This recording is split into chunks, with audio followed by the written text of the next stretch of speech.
6 মাস ঘরে থাকবো এই ধরনের মানে একদিন মিস করব না এফডিসিতে আসা।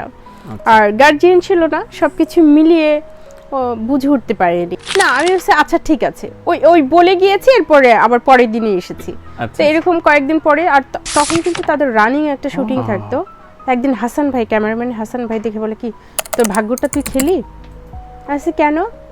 বলে 6টা মাস ঘরে থাকলে কি হতো, তো জীবনটা পাল্টে যেত। এই যে ঘুরিস ফিরিস কয় টাকা পাস, তোদেরকে তো মানে পরে আর নায়িকা নিবে না, আর এই চেহারাটা থাকবে না, তুই নায়িকা হলে ভালো হতো। আসলে কি আমাকে অনেক বুঝাতো, কিন্তু আমি না ওই যে বললাম যে বুঝতাম না। ওই আড্ডা মারাটা, প্রতিদিন এফডিসি আসাটাই আমার কাছে বিশাল ব্যাপার ছিল।